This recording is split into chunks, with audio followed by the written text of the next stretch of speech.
అందరికీ నమస్కారం.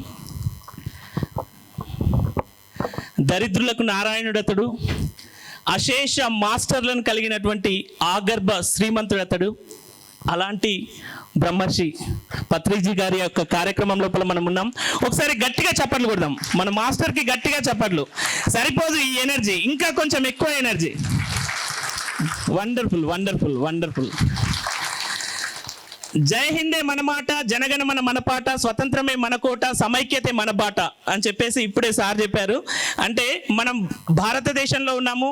భారతదేశం యొక్క నేల ప్రతిదీ కూడా పవిత్రమైనటువంటిది. భారతదేశం యొక్క మాట, భారతదేశం యొక్క పాట ప్రతిదీ కూడా పవిత్రమైనటువంటిది. ఈరోజు ఇక్కడ కూర్చున్నటువంటి యువత ఎవరైతే ఉన్నారో, యువత అనగానే బై ఏజ్ అనుకుంటారు చాలామంది, కానీ బై మైండ్. సో మైండ్ సెట్తో ఇక్కడ ఉన్నటువంటి యువత ఎవరైతే ఉన్నారో ఆ యువత అందరికీ కూడా నేను నమస్కరిస్తున్నాను. ఎందుకనంటే స్మృతి పథంలో మెదలని కథను కథ అని అనను, తుఫానులకు భయపడని వాడిని నావికుడు అని అనను, నిరాశ నిస్పృహ మయమైనటువంటి జీవితాన్ని యవ్వనము అని అనను అని ఒక ఫిలాసఫర్ అంటుంటాడు. యూత్ అంటే ఈరోజు కనిపించేటటువంటి యూత్ ఎలా అయిపోయారంటే నిరాశ నిస్పృహ, ఐ కాంట్ నాతో కాదు, నేను చేయలేను. ఇలాంటి యువత మనకు కనిపిస్తున్నారు. అందుకే శ్రీశ్రీ గారు అన్నటువంటి ఒక మాట, కొంతమంది కుర్రవాళ్ళు పుట్టుకతో వృద్ధులు, పేర్లకి పకీర్లకి పుకార్లకి నిబద్ధులు అంటారు శ్రీశ్రీ గారు. కానీ ఇక్కడ కూర్చున్నటువంటి యువత ఎవరైతే ఉన్నారో, కొంతమంది కుర్రవాళ్ళు ముందు యుగం దూతలు, పావన నవ జీవన బృందావన నిర్మాతలు. అది మీరే. ఒక్కసారి గట్టిగా చప్పట్లు కొడదాం. నిజంగా కూడా నేను ఇక్కడికి వచ్చాక కొంత సమయం ఉంది అని చెప్పేసి చిరు గారు చెప్పగానే ఇలా ప్రాంగణం అంతా తిరిగేసి వచ్చాము గంట సేపటి నుండి. చాలా అద్భుతం అనిపించింది. నాకు ఒక్క ప్రశ్న నా మది లోపల మెదిలింది. అసలు ఇంత జనసంఖ్య, ఇంత జన సముద్రం ఇక్కడికి ఎందుకు రావాలి? నిజంగా ఇక్కడ ఏదో ఒక అద్భుతమైనటువంటి పవర్ గనక లేకుంటే ఈరోజు జనసంఖ్య ఇక్కడ వచ్చేదా? ఒకసారి చూద్దాం. ఈరోజు చాలామంది కొన్ని రాజకీయ నాయకులైతే ఎంతో డబ్బులు పెట్టి జన సమూహాన్ని పోగు చేసినా కానీ వస్తున్నారు, కానీ మనసు పెట్టి అక్కడ ఉండట్లేదు. కానీ మనం ఎక్కడెక్కడి నుండో ఇక్కడికి వచ్చాము అని అంటే నిజంగా ఎంత అద్భుతమైనటువంటి శక్తి ఇక్కడ ఉండి ఉండొచ్చు. సో ఆ శక్తియే మన యొక్క ఆత్మీయమైనటువంటి నేస్తాలం. మనందరికి కూడా ఒక స్నేహం అనేటటువంటి ఉంది, ఆ స్నేహ బంధం. ఈరోజు స్నేహం అనేటటువంటిది ఎలా ఉంది అంటే ఫ్రెండ్షిప్ ఫర్ ప్రాఫిట్. కొన్ని స్నేహాలు ఎలా ఉంటాయి అంటే ప్రాఫిట్ కోసం ఫ్రెండ్షిప్ చేస్తూ ఉంటారు. అంటే అతనితో నాకేమొస్తుంది, అతనితో స్నేహం చేస్తే నేనేం పొందుతాను, నేను స్నేహం చేయాలి అంటే నాకు అతని నుండి ఏదైనా లభిస్తేనే నేను స్నేహం చేస్తాను. వన్స్ అపాన్ ఏ టైం, అప్పట్లో మేము చిన్నగా ఉన్నప్పుడు ఏవైతే పెన్స్ ఉండేవి, నిప్ పెన్స్, దాంట్లో ఇంక్ ఫిల్ చేసి ఆ పెన్ పాడయ్యే వరకు, పగిలిపోయే వరకు, అది మొత్తం కూడా పని చేయకుండా రుద్ది అలా పాడైపోయిన తర్వాత దాన్ని పాడేసేవాళ్ళం. ఈరోజు use and throw, plastic bags వచ్చేసాయి, యూజ్ అండ్ త్రో పెన్స్ వచ్చేసాయి, use and throw, everything use and throw. దానివల్ల ఈరోజు బంధాలు కూడా యూజ్ అండ్ త్రో అయిపోయాయి. ఎక్కడ చూసినా కానీ ఫ్రెండ్షిప్ కూడా యూజ్ అండ్ త్రో అయిపోయింది. కాబట్టి ఫ్రెండ్షిప్ ఫర్ ప్రాఫిట్ అంటే ఈరోజు ఎలా అయిపోయింది అని అంటే వస్తువులను ప్రేమిస్తూ మనుషులను వాడుకుంటున్నాం. అలాంటి సమాజం లోపల కనిపిస్తూ ఉంటుంది. ఇంకొక ఫ్రెండ్షిప్ ఉంటుంది. ఎలాంటి ఫ్రెండ్షిప్ అంటే ఫ్రెండ్షిప్ ఫర్ ప్లెజర్, ఆనందం కోసం, సుఖాల కోసం స్నేహం చేసే వాళ్ళు ఉంటారు. ఇప్పుడు January 1 వస్తుంది, ఫ్రెండ్స్ అందరు కూడా చాట్ చేసుకొని ఇక్కడ కలుద్దాం, ఇక్కడ పార్టీలు చేసుకుందాం అని చెప్పేసి సుఖాల కోసం స్నేహం చేసే వాళ్ళు కొందరు ఉంటారు. Friendship for pleasure. సో వాళ్ళు ఎప్పుడు కూడా అలాంటి సుఖాల కోసం, అలాంటి జీవితం కోసం ఈ డ్రింక్ అండ్ బీ మెర్రీ అంటే క్లబ్లో పబ్లో గడిపేటటువంటి జీవనం, అలాంటి జీవనానికి కొందరు స్నేహం చేస్తుంటారు. ఆ స్నేహం కూడా పర్మనెంట్ కాదు. And next friendship for pass, time pass కోసం ఫ్రెండ్షిప్ చేస్తుంటారు. పక్కింటి వాళ్ళతోటి, ఎదురింటి వాళ్ళతోటి, ముందింటి వాళ్ళతోటి, వెనుకింటి వాళ్ళతోటి. కొన్నిసార్లు మనం ట్రైన్లో ప్రయాణం చేసే వాళ్ళ సమయం లోపల పక్క వారితోటి మనకు టైం పాస్ కాకపోతే స్నేహం చేస్తూ ఉంటాం. సో షాప్లో ఉన్న వాళ్ళు పక్క షాప్ అతనితో స్నేహం చేస్తుంటారు. ఆ ఫ్రెండ్షిప్ అనేటటువంటిది కొంతవరకు మాత్రమే ఉంటుంది. ఆ స్నేహం అనేటటువంటిది కలకాలం ఉండేటటువంటిది కాదు. Finally friendship for devotion, friendship for meditation, friendship for ultimate, మన యొక్క జీవితంకు సరిపడా స్నేహం అనేటటువంటిది ఇక్కడ కనిపిస్తుంది. అందుకే ఇక్కడ కూర్చున్న ప్రతి ఒక్కరు కూడా నాది అనే భావనతో ఇక్కడికి వచ్చారు. వాస్తవంగా చెప్పాలి అంటే నాది అనుకున్నప్పుడు ఏది కూడా మనకు బరువు అనేది అనిపించదు. నాది అనుకున్నప్పుడు ఎక్కడ కూడా కాంప్లైంట్ అనేటటువంటిది కనిపించదు. నాది అనుకున్నప్పుడు నేను ఇది చేయలేను అనేటటువంటి భావన ఉండదు. ఇప్పుడు నేను వేసుకున్నటువంటి సూటు ఒక 2 కిలోలు ఉంటుండొచ్చు, కొందరు జీన్ ప్యాంట్స్ వేసుకుంటారు 2 కిలోలు ఉంటుంది. అది మనది మనకు బరువు అనిపిస్తుందా? అనిపించదు. ఎవరైనా ఒక్క నిమిషం సెల్ ఫోన్ పట్టుకోమంటే కొద్దిసేపు పట్టుకోగానే ఎంతసేపు పట్టుకోవాలని చెప్పేసి ఇచ్చేస్తాం. ఎందుకు ఇచ్చేస్తాము? అది మనది కాదు కాబట్టి. మనది అనుకున్నప్పుడు ఖచ్చితంగా అది ఇప్పుడు 2 కిలోల వడ్డానం మనకి కొనిస్తారు అని చెప్పేసి అంటే భర్త వద్దని చెప్పేసి ఎవరైనా అనడానికి సిద్ధంగా ఉన్నారా? లేరు. ఖచ్చితంగా కావాలి అని అంటారు. ఎందుకంటే 2 కిలోలు బరువైనప్పటికీ కూడా అది మనది, నాకు కావాలి అనేటటువంటి భావన ఉంటుంది. అలాగే ఈరోజు ఇక్కడ మనందరం కూడా ఉన్నాము అని అంటే మనది అనేటటువంటి భావన. ఆ అద్భుతమైన భావనకి ఒకసారి గట్టిగా చప్పట్లు కొడదాం. ఆ అద్భుతమైనటువంటి భావనకి.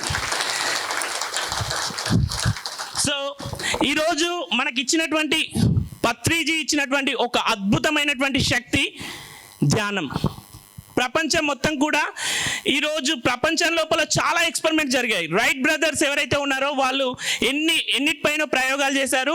విమానం ఎగిరేందుకోసం, అంటే ఒక యంత్రం ఏదైతే ఉందో యంత్రం పరిగెత్తేందుకోసం ప్రతిదీ కూడా ఈరోజు అందరూ కూడా ప్రయోగాలు దేనిపైన చేశారు అని అంటే కదలలేని చైతన్యం లేనటువంటి వస్తువులను చైతన్యం తీసుకొచ్చేందుకోసం ప్రయోగాలు చేశారు. కానీ మన పత్రిజీ చేసినటువంటి ప్రయత్నం ఏంటి అని అంటే ఈరోజు చంచలమైనటువంటి మనస్సు, మన యొక్క మనసు ఎలా ఉంటుంది అంటే చంచలంగా ఉంటుంది, ఎప్పుడు ఎటువైపు లాగుతుందో తెలీదు. సో అలాంటి చంచలమైన మనస్సును నియంత్రించడం ఏదైతే ఉందో దానిపైన ప్రయోగం. ఇది చాలా గొప్ప ప్రయోగం, ఇది చాలా గొప్ప ప్రయోగం. సో అంటే చాలాసార్లు మనం మన యొక్క మనస్సును నియంత్రించుకోలేకపోతే ప్రపంచాన్ని జయించడం చాలా సులువు, కానీ మనల్ని మనం జయించుకోవడం ఏదైతే ఉందో అది చాలా మహాద్భుతం. అలాంటి ప్రయోగం ఈరోజు మనం ఇక్కడ ఉన్న వాళ్ళం చేయడం జరిగింది పత్రిజీ యొక్క ఆశీర్వాదంతో. ఇక్కడ ఎందరో మాస్టర్స్ ఉన్నారు, ప్రతిరోజు ధ్యానం చేస్తున్నారు.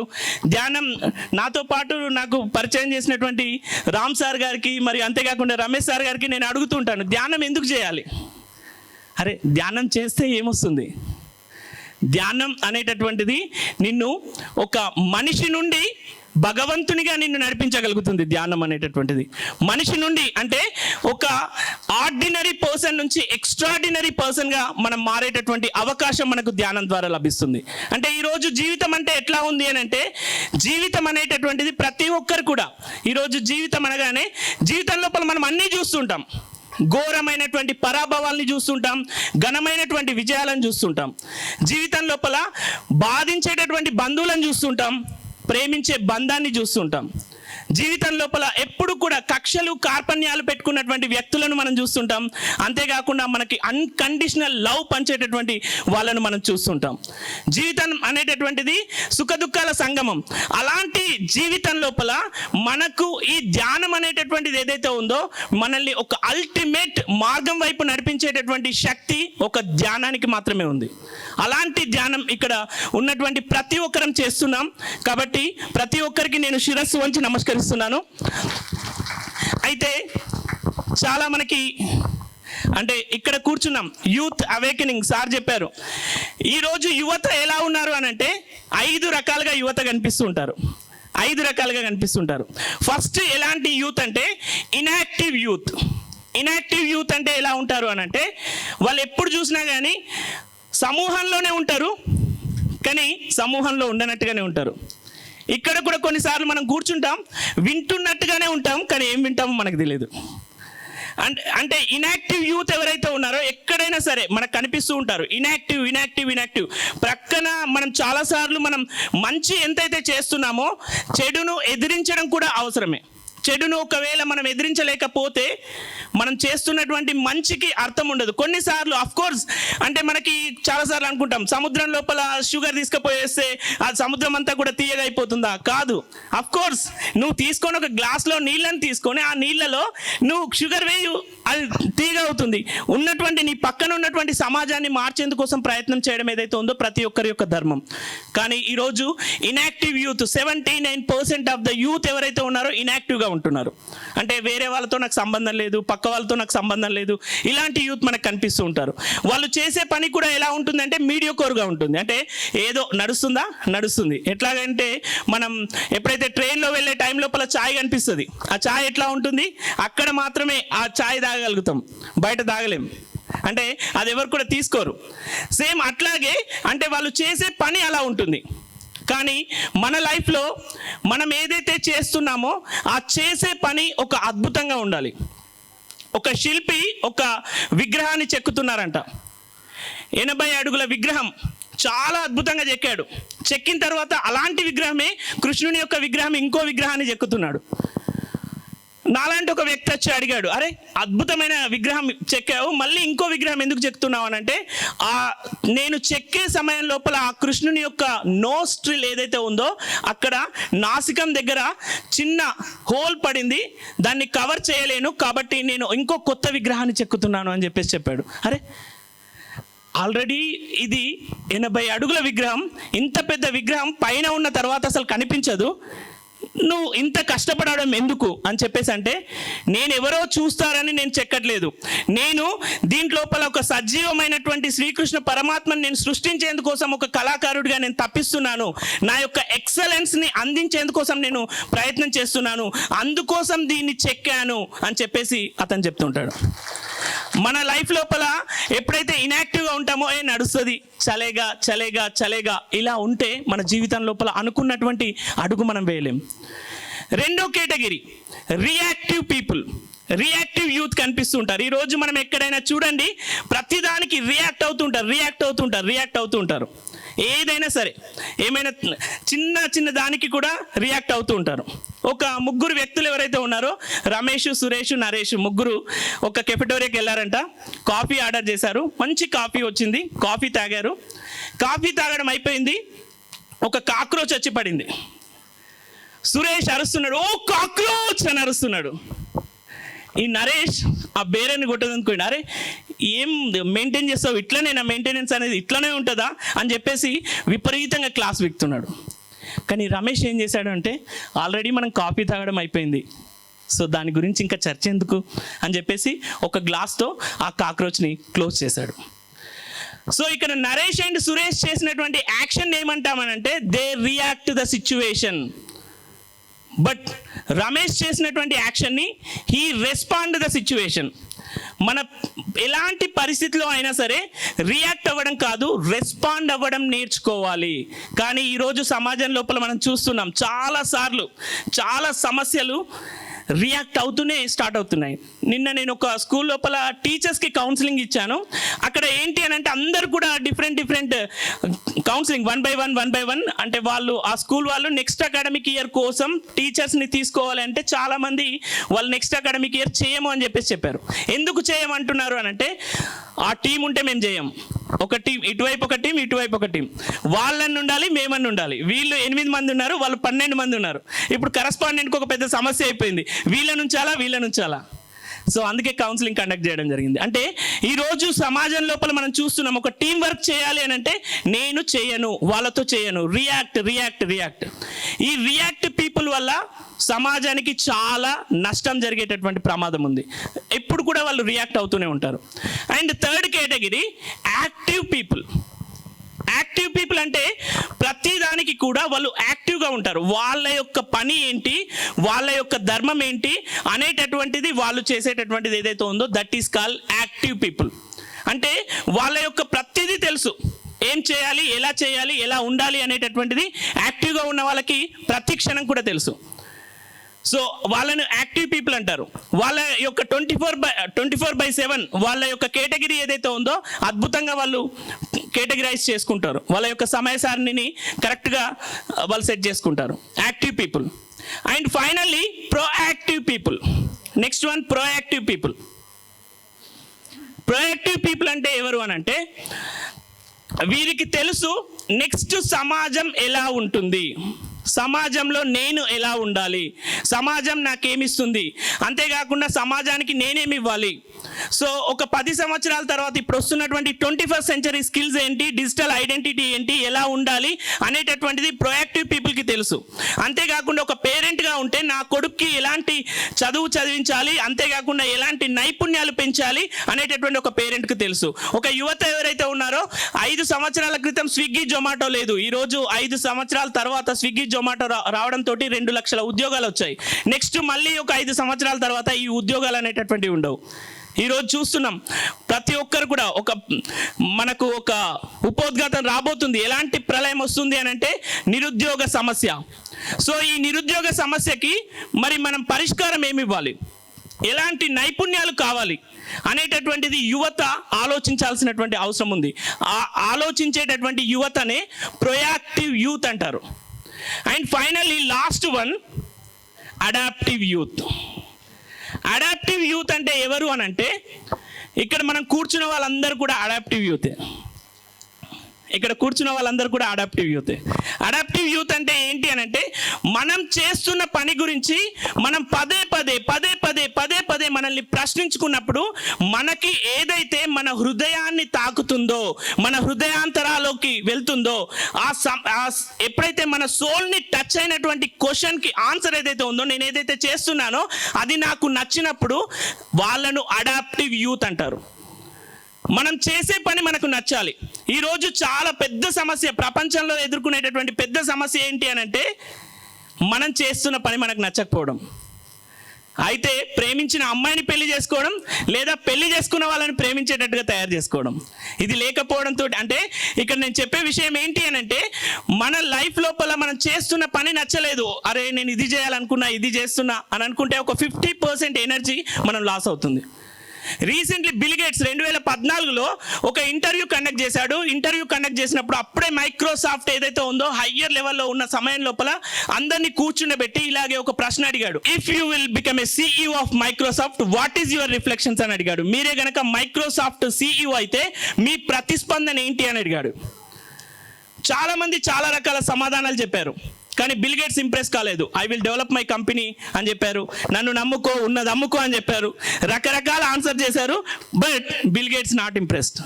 One person, his name Steve Balmer. ఎప్పుడైతే స్టీవ్ బామర్ డయాస్ పైకి వచ్చాడో, ఇలాంటి డయాస్ పైకి వచ్చేసి ఆయన చాలా ఈ jumped, leaped, excited. Finally he expressed 4 words, 4 పదాలు చెప్పాడు.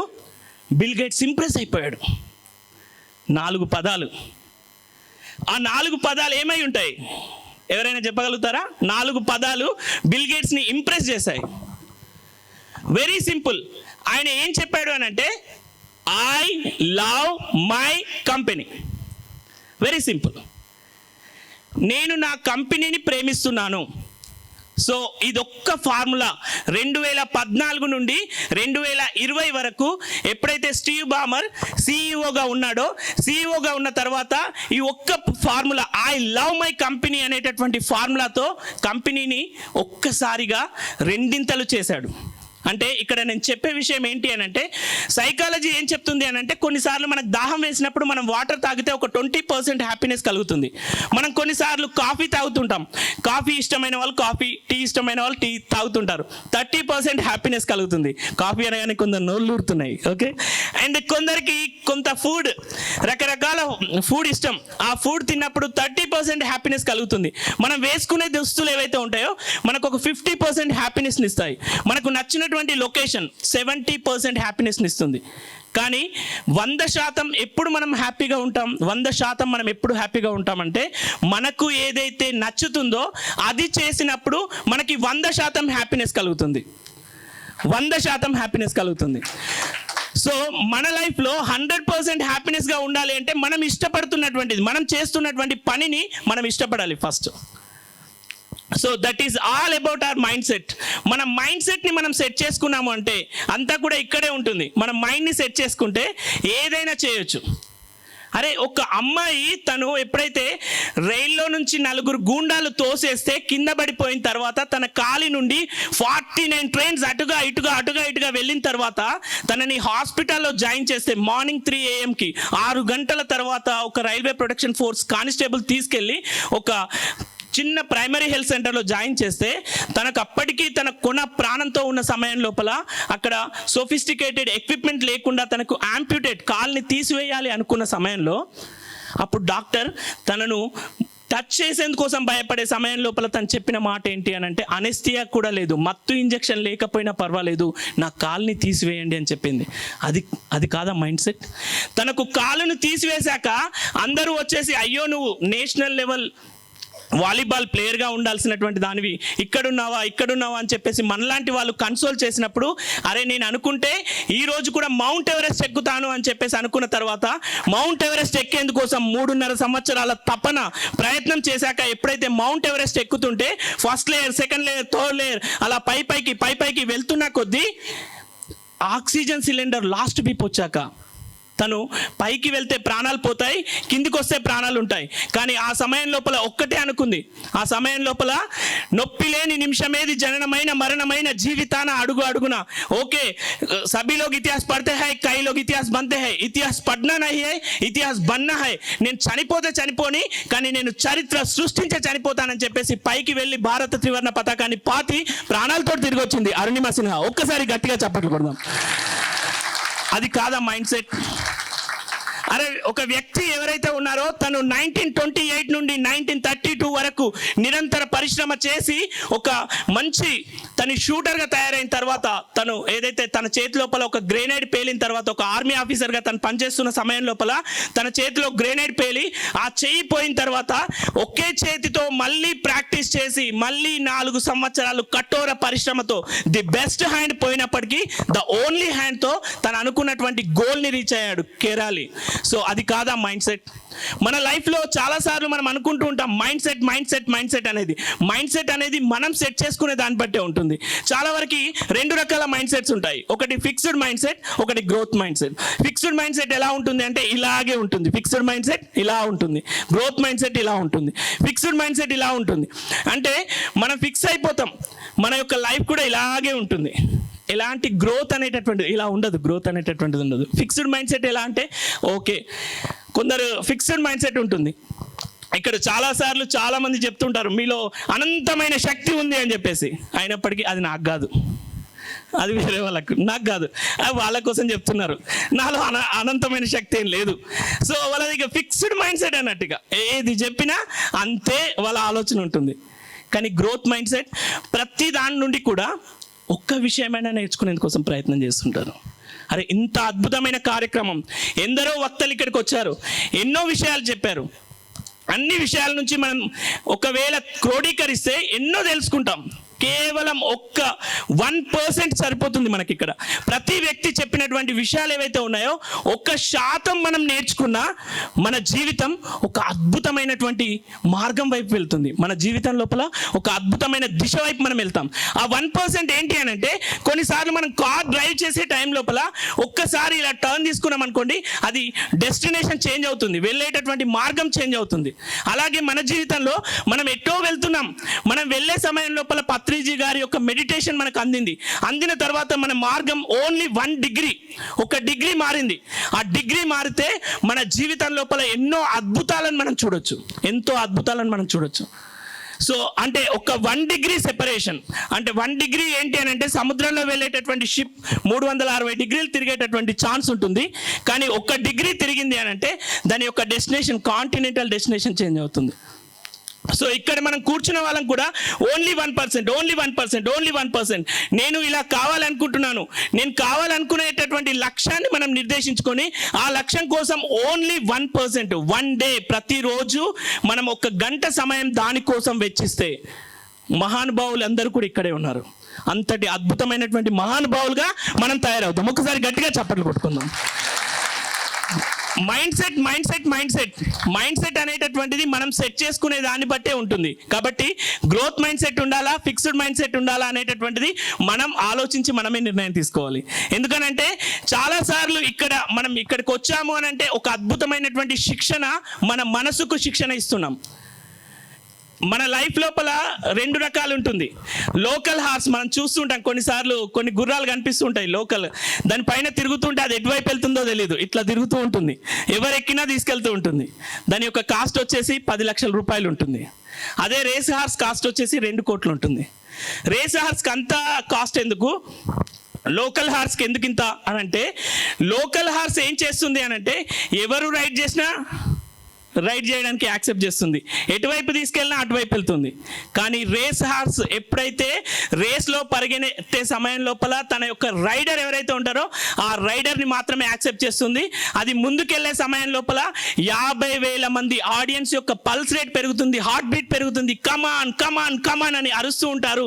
అలా అరిచే సమయం లోపల అక్కడ మొత్తం కూడా వాళ్ళంతా వెయిట్ చేసినప్పటికి కూడా రేస్ హార్స్ ఇలా చూసి ఓకే అని చెప్పేసి చెప్పదు, ముందుకే వెళ్తుంది.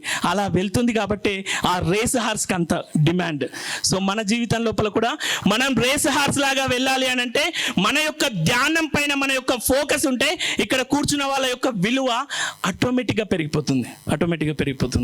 సో మన యొక్క ఫోకస్ ఎప్పుడు కూడా చెరగని ఫోకస్ అనేటటువంటిది మన జీవితానికి అత్యంత అవసరం. అలాంటి ఫోకస్ మనం ఎప్పుడైతే పెడతామో 100% మన లైఫ్ వేరే విధంగా ఉంటుంది. సో మన జీవితం లోపల సక్సెస్ కావాలి అని అంటే దెర్ ఆర్ మెనీ ఫార్ములాస్, చాలా ఫార్ములాస్ అనేటటువంటివి ఉన్నాయి. నేను సింపుల్గా ఒక 7 ఫార్ములాస్ చెప్పి క్లోజ్ చేస్తాను. Just A for attitude, ABCDEFG. A for attitude, B for belief system, C for control your emotions, D for discipline, E for effective presentation, F for focus, G for gratitude. A for attitude అంటే ఏంటి? Attitude అనేది it's like A right frame of mind set, మన ఆలోచన విధానం. మనం ఏదైతే చేయాలనుకుంటామో అది మనకు లభించడం ఏదైతే ఉందో that is call attitude. Recently ఒక అమ్మాయి, చాలా poorest of the poor, Bhainsa దగ్గర ఒక చిన్న విలేజ్ లోపల సృజన అనేటటువంటి ఒక అమ్మాయికి 237 ర్యాంక్ వచ్చింది నీట్ ఎగ్జామినేషన్లో.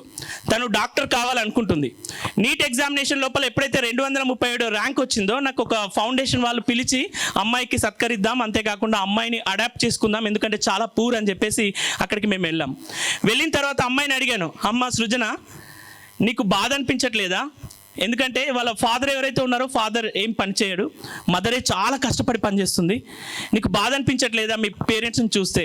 ఒకవేళ నువ్వే కనుక రిచ్ కిడ్ అయి ఉంటే ఈరోజు నీ కేక్ కట్ చేసేవాళ్ళు, పెద్ద ఇలాంటి హోర్డింగ్లు పెట్టేవాళ్ళు, అంతేకాకుండా నీకు సన్మానాలు జరిగేవి, టీవీలో వచ్చేది, పేపర్లో వచ్చేది అని చెప్పేసి. అంటే సృజన చెప్పిన ఒక మాట నాకు ఇప్పటికీ కూడా గుర్తుంది, నా మైండ్ లోపల ఎప్పుడు కూడా రన్ అవుతుంటుంది. సృజన చెప్పిన మాట ఏంటి అని అంటే ఒక్కటే మాట చెప్పింది, సార్ మీరు చెప్పినట్టుగా నేనే గనక అలా ఉంటే నాకు ఫలానా ధర్మారావు గారి కూతురు, ఫలానా సుబ్బారావు గారి కూతురు, ఫలానా వాళ్ళ కూతురు, ఫలానా వీళ్ళ కూతురు అని చెప్పేసి చెప్పేవాళ్ళేమో.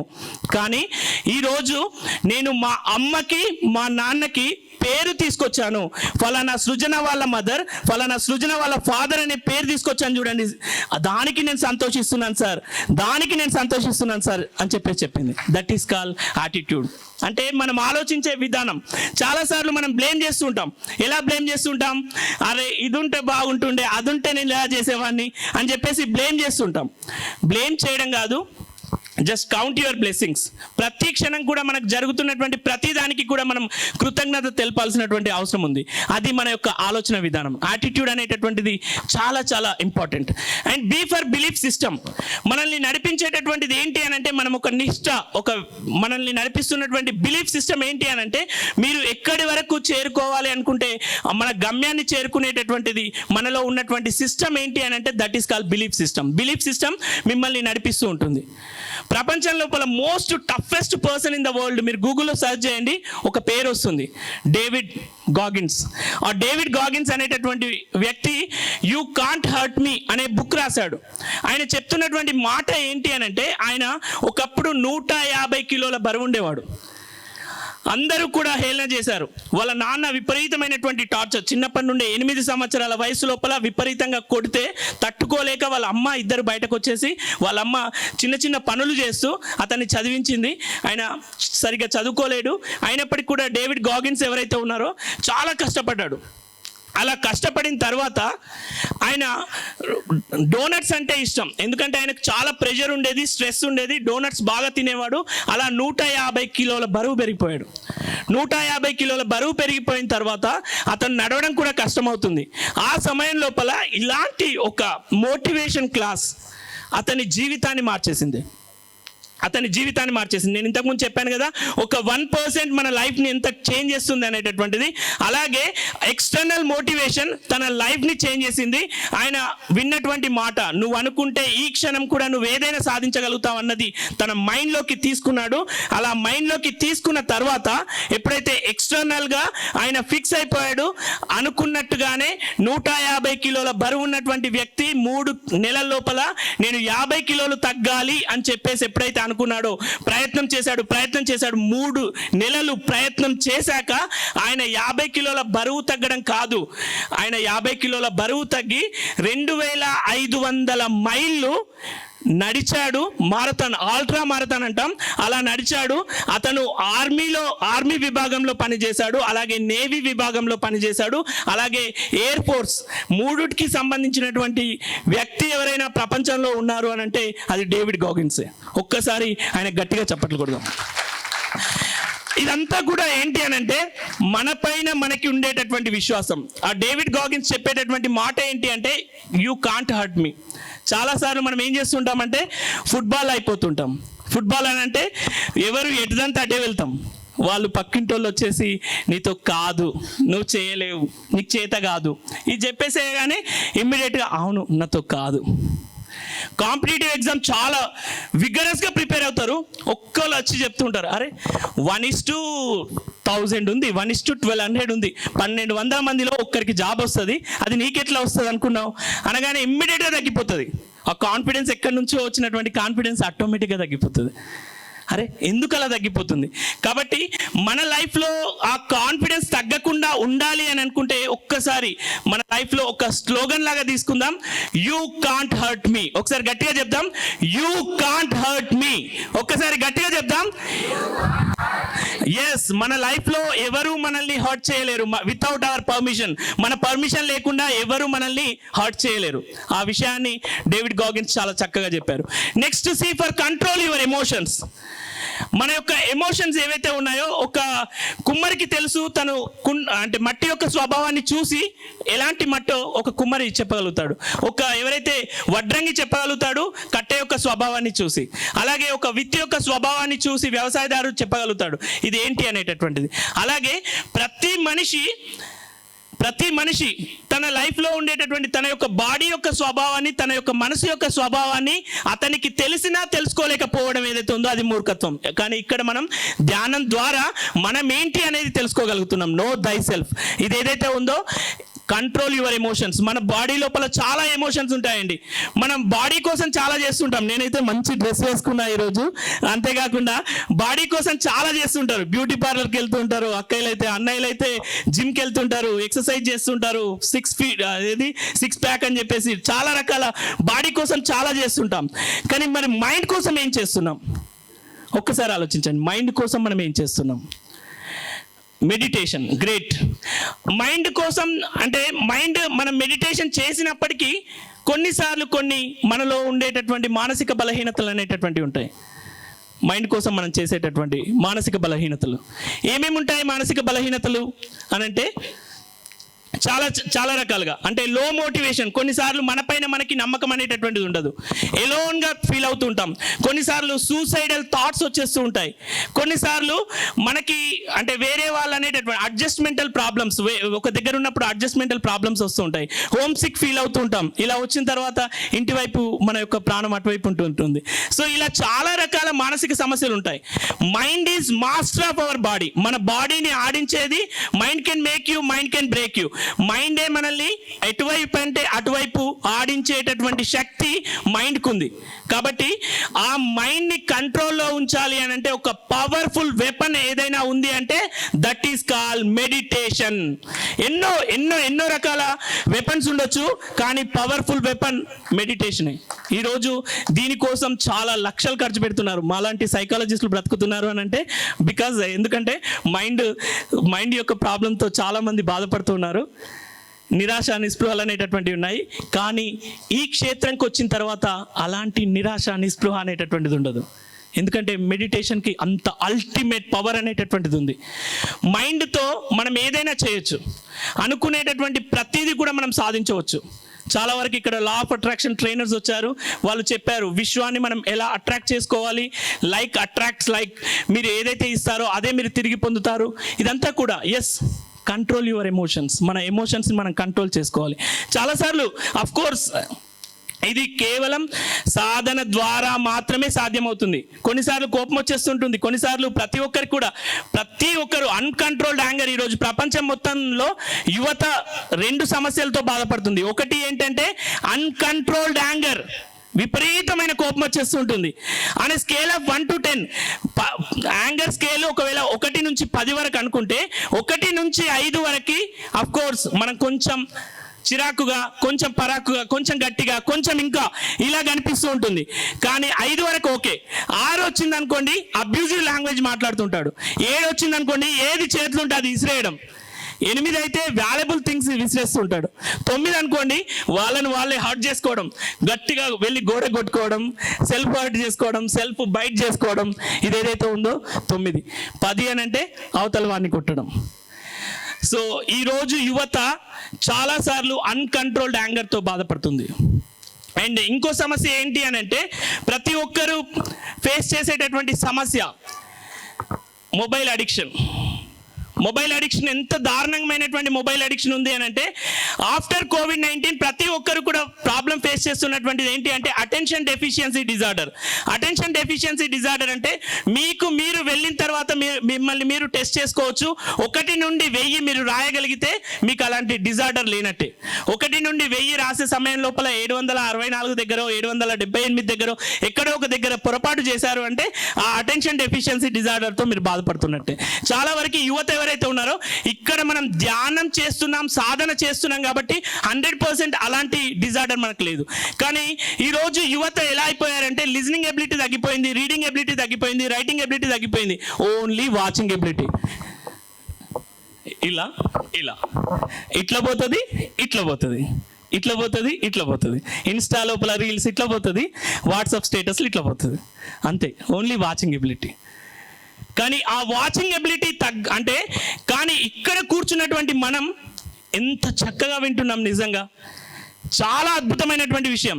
వినాలి అంటే ఈరోజు మీరు చూడండి, ఈవెన్ ఆ వాచ్ చేసేటటువంటిది 5 నిమిషాలు వీడియో చూడలేకపోతున్నారు. అందుకోసమే ఈరోజు ఇన్స్టా షార్ట్స్ వచ్చాయి, అంతేకాకుండా రీల్స్ వచ్చాయి, షార్ట్స్ వచ్చాయి. ఇవన్నీ కూడా ఎందుకు వచ్చాయి అని అంటే మీ యొక్క లిజనింగ్ ఎబిలిటీ అంతవరకు ఉండలేకపోతుంది. కానీ ఎప్పటి నుండో మార్నింగ్ నుండి ఇప్పటి వరకు మీరు వింటున్నారు చూడండి, దానికి నేను శిరస్సు వంచి నమస్కరిస్తున్నాను. ఒకసారి గట్టిగా మనకు చప్పట్లు కొడదాం. మన జీవితం లోపల మనం సాధించాలి అనుకుంటే వినడం అనేటటువంటిది ఒక కళ. Listening is to smell, listening is to grab. మన జీవితం లోపల ప్రతిదీ కూడా మనం స్వీకరించేటటువంటి శక్తి కేవలం వినడం ద్వారా మాత్రమే వస్తుంది. అది చాలా గొప్ప గుణం. అలాంటి వాస్తవంగా చెప్పాలంటే మాలాంటి స్పీకర్స్ ఎందరో రావడానికి సిద్ధంగా ఉంటారు, బ్యాటింగ్ చేయడానికి సిద్ధంగా ఉంటే అక్కడ బౌలర్లు అయితే ఉండాలి కదా, బౌలింగ్ వేయడానికి సిద్ధంగా ఉండాలి కదా. బౌలింగ్ వేసే వాళ్ళు లేకపోతే ఆ బ్యాటింగ్ ఎట్ చేయాలి ఎవరికి తెలియదు. కానీ ఇలా మీరు ఇక్కడ ఉండడం అనేటటువంటిది చాలా చాలా గొప్ప విషయం. ఎన్నో విషయాలు ఇక్కడ వింటున్నారు అని అంటే మీకే శిరస్సు వంచి నమస్కరించాలి, అంత గొప్ప వాళ్ళు మీరు ఇక్కడ. ఎస్, గట్టిగా ఒక్కసారి చప్పట్లు కొడదాం. And next D for discipline, క్రమశిక్షణ. క్రమశిక్షణ అనేటటువంటిది స్వీయ క్రమశిక్షణ మన జీవితం లోపల కావాలి. స్వీయ క్రమశిక్షణ ఎప్పుడైతే ఉంటుందో మన జీవితం ఒక అద్భుతమైనటువంటి జీవితంగా మనకు వెళ్తుంది. ఇక్కడ కూర్చున్న వాళ్ళకి ఎవరికైనా అనిల్ గౌరవ్ అనే పేరు ఎవరైనా విన్నారా? అనిల్ గౌరవ్ ఎవరు వినలేదు? ఓకే. సచిన్ టెండూల్కర్ అందరు విన్నారు. పక్కింట్లో ఉంటాడా సచిన్ టెండూల్కర్? సచిన్ టెండూల్కర్ ఎవరు? Batsmen. Okay, cricketer. Okay, Anil Gaurav, Sachin Tendulkar ఇద్దరు ఒక్కటే అకాడమీలో ట్రైనింగ్ తీసుకున్నారు. వాళ్ళ కోచ్ పేరు Ramakant Achrekar one of the greatest coach.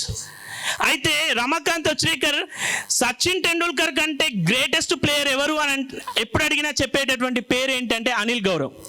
కానీ అనిల్ గౌరవ్ ఏంటి అని అంటే రమాకాంత్ అచ్రేకర్ అకాడమీలో ఉన్నంత వరకు ఎంత డిసిప్లిన్గా ఉంటాడంటే వాళ్ళ మాస్టర్ ఏది చెప్తే అది చేసేందుకు సిద్ధంగా ఉంటాడు.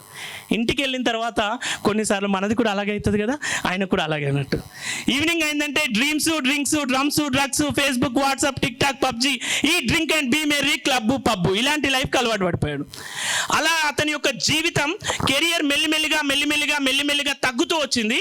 ఈ రోజు కట్ చేస్తే అనిల్ గౌరవ్ ముంబై లోపల జూహు బీచ్ లో ఎవరైనా వాడి పడేసిన సిగరెట్ ఊదుతూ ఉంటాడు. అంత దారుణమైనటువంటి స్థితికి అనిల్ గౌరవ్ వెళ్ళిపోయాడు.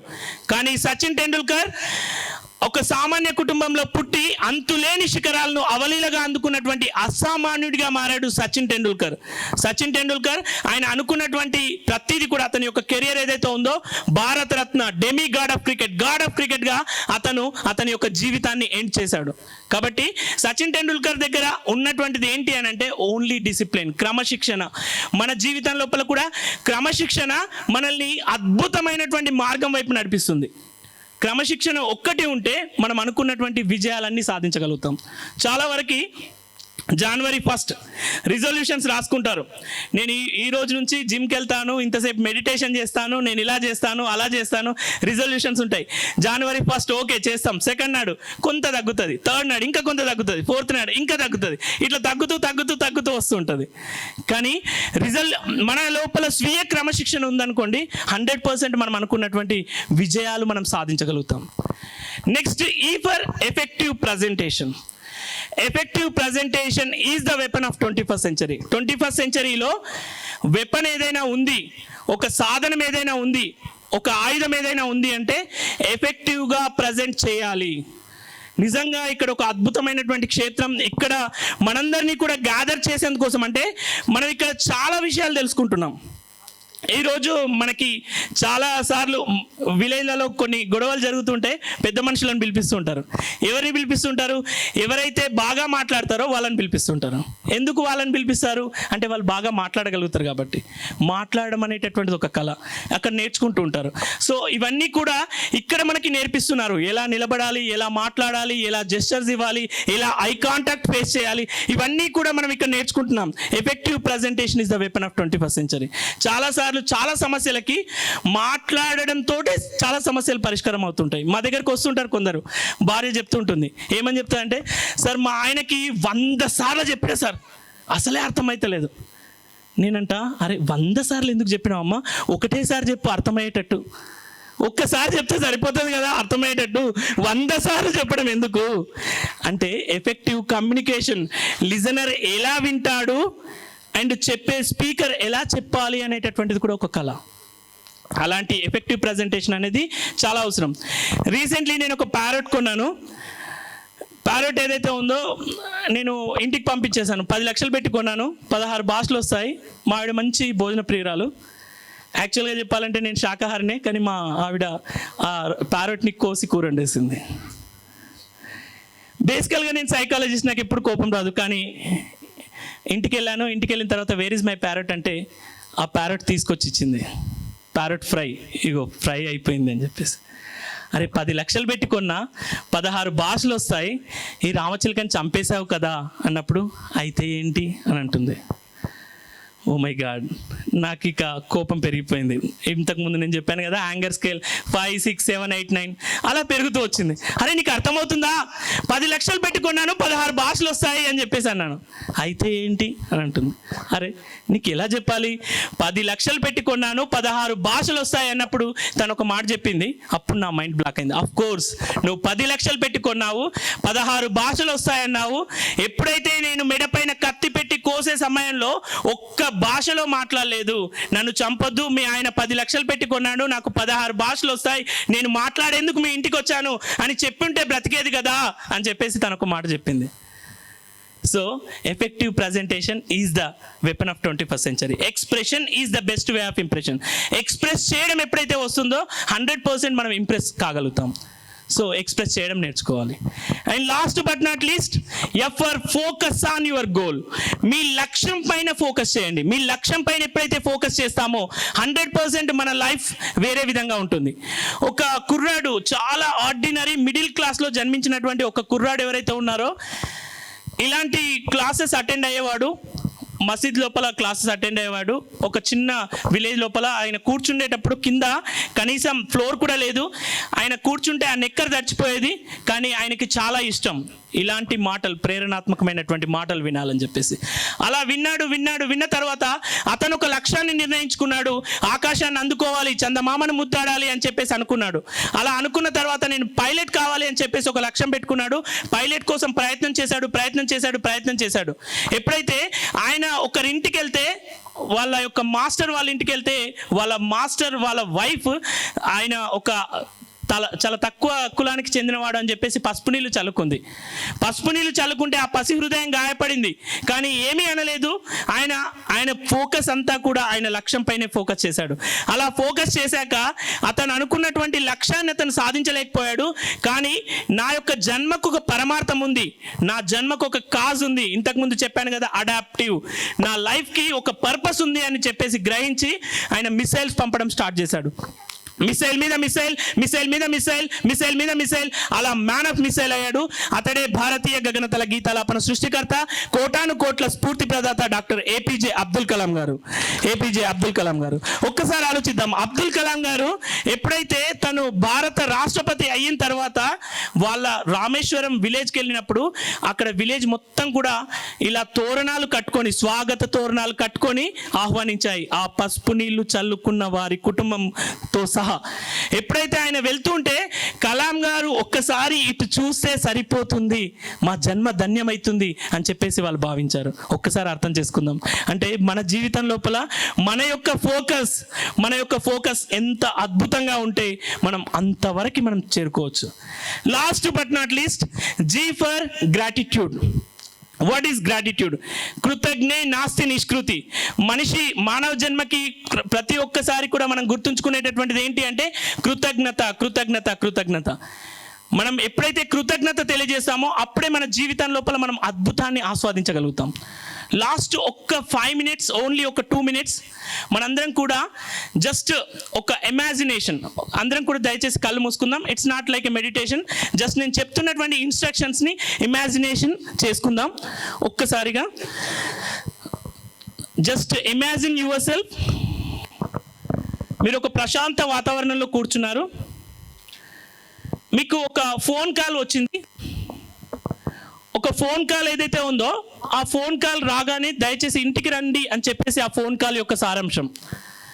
ఇంటికి వేగంగా వెళ్తున్నారు, మళ్ళీ కాల్ చేస్తున్నారు. జస్ట్ ఒక్కసారి విజువలైజ్ చేసుకోండి. ఇంటికి బయలుదేరారు. ఇంటికి వెళ్ళేసరికి అక్కడ భయానక వాతావరణం కనిపిస్తుంది. ఎవరికి ఏదో జరిగి ఉంటుంది అని చెప్పేసి భావిస్తున్నారు. బయటంతా టెంట్ వేసి ఉన్నారు. లోపలికి వెళ్ళాలంటే భయం వేస్తుంది. కానీ అందరూ అక్కడ ఉన్నారు, అందరూ కనిపించారు. మీ ఇంటి కుటుంబ సభ్యులందరూ కనిపించారు, చుట్టాలు అందరూ, ప్రతి ఒక్కరు ఉన్నారు. కానీ అక్కడ ఒక శ్వేత వస్త్రం కప్పినటువంటి ఒక బాడీ కనిపించింది. దగ్గరగా వెళ్ళారు, భయం వేసింది. ఒక్కసారిగా ఓపెన్ చేసి చూశారు. అక్కడ చూస్తే అది మీరే. ఒక్కసారిగా షాక్కి గురయ్యారు. అంతలో హెవెన్లీ కాల్ వచ్చింది, భగవంతుడు పిలుస్తున్నాడు రండి అని చెప్పేసి. అప్పుడు మీరు అంటున్నారు, భగవంతుడా, నా జీవితం సడన్గా ఎండ్ అయిపోయింది. ఒక్క 10 సంవత్సరాల సమయం ఇవ్వండి. ఒక 10 సంవత్సరాల సమయం ఇస్తే నేను అద్భుతంగా జీవిస్తాను. నా ఎలాంటి కక్షలు కార్పణ్యాలు లేకుండా జీవిస్తాను. ప్రతి ఒక్కరితో సోదర భావంతో మెదులుతాను. అంతేకాకుండా నేను నా పిల్లలకి ఎలా ఉండాలో నేర్పిస్తాను. అంతేకాకుండా నా చుట్టుపక్కల సమాజం ఎలా ఉండాలో నేను ఒక్క 10 సంవత్సరాల లోపల నేను అద్భుతాన్ని సృష్టించి నీ దగ్గరకు వస్తాను. దయచేసి 10 సంవత్సరాల సమయం ఇవ్వండి భగవంతుడా అని చెప్పేసి భగవంతుని వేడుకుంటున్నారు. కానీ భగవంతుడు ససేమిరా అన్నాడు. కనీసం ఒక్క సంవత్సరం సమయం ఇవ్వండి భగవంతుడా. ఒక్క సంవత్సరం లోపల మనిషి ఎలా జీవించగలుగుతాడు, మనిషి అనుకుంటే ఏం సాధించగలుగుతాడు అనేది నేను ఒక్క సంవత్సరం లోపల నిరూపించగలుగుతాను. ఈ ఒక్క సంవత్సరం ఏదైతే ఉందో నేను ఒక అద్భుతాన్ని సృష్టించగలిగేటట్టుగా నేను తయారు చేయగలుగుతాను. ఒక్క సంవత్సరం సమయం ఇవ్వండి. ఈ సమాజాన్ని నేను మార్చేందుకోసం ప్రయత్నం చేస్తాను. నన్ను నేను మార్చుకుంటాను, నా కుటుంబాన్ని మారుస్తాను. నేను ఒక అద్భుతమైనటువంటి మంచి జీవితాన్ని గడిపేందుకోసం నేను ప్రయత్నం చేస్తాను.